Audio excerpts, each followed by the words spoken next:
Le projet de renforcement des infrastructures socio-économiques de base dans la région du centre de la République démocratique du Congo prise apporte finalement la solution à la crise d'eau dans la ville de Mbuji-Mayi.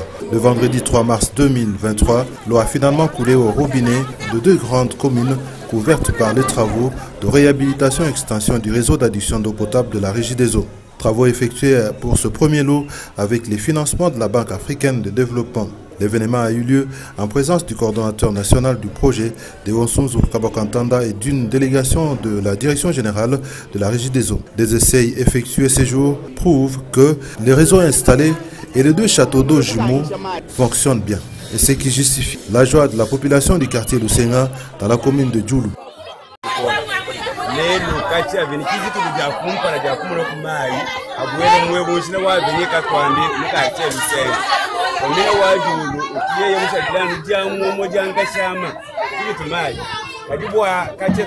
Depuis que nous sommes dans ces quartiers et surtout sur cette avenue Katouambi, nous n'avons jamais vu l'eau couler au robinet. L'eau était réservée seulement aux gens qui sont au-delà du rond-point Kachama. Pour nous ici, c'est la première fois que l'eau coule au robinet. Et aujourd'hui, c'est même le premier jour, le début de cette nouvelle page de l'histoire de l'eau dans notre quartier. Que Dieu bénisse le chef de l'État, qu'il le protège. Pour moi, qu'il reste le plus longtemps possible, président de la République démocratique du Congo. Car depuis, aucun chef d'État n'a pensé à nous, comme il l'a fait.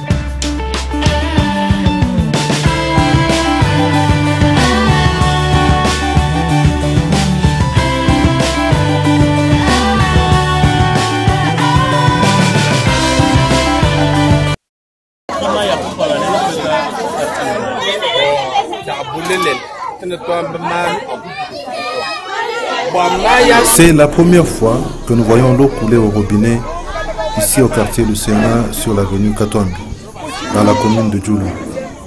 Nous louons Dieu et nous remercions le chef de l'État, Félix Antoine Tshisekedi, parce que nos mamans ont beaucoup souffert. Elles partaient loin chercher de l'eau à Simis et du côté Tender.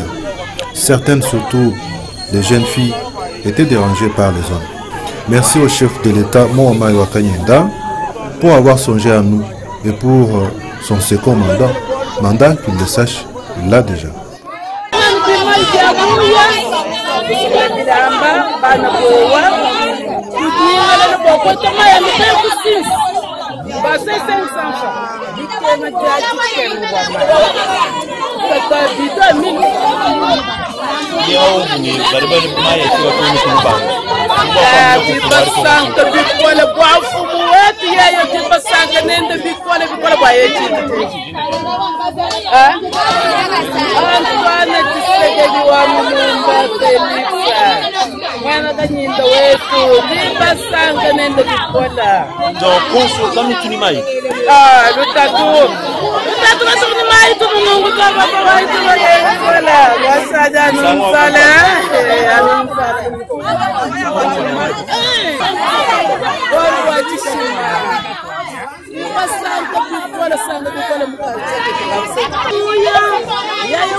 Bien avant, les coordonnateurs de prise, l'ingénieur hydraulicien Deonsunzu Kabokantanda et sa suite est allé visiter la station de captage et de pompage de Lukelenge où les travaux de réhabilitation et d'aménagement du site sont en cours. Le coordonnateur national du projet de renforcement des infrastructures socio-économiques des bases prises vient procéder à la réception technique des travaux exécutés par l'entreprise chinoise Pan China et préparer l'inauguration de ces ouvrages.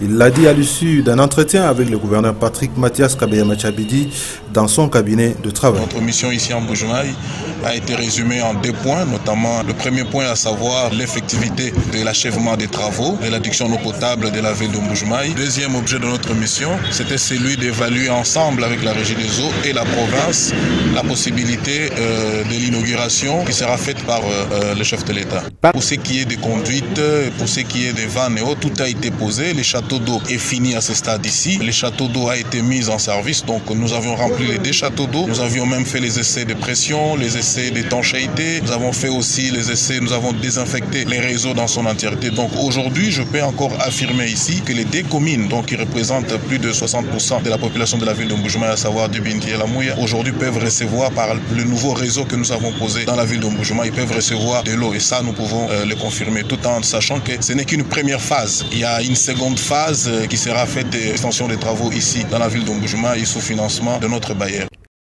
Une annonce suivie d'une importante réunion à la direction provinciale de la Régie des eaux dans l'enceinte de la station de repompage de Bakwakapanga, revêtue d'une nouvelle robe. Au cours de la visite, les explications techniques ont été fournies par le chef de la mission des contrôles, Michel Bengi.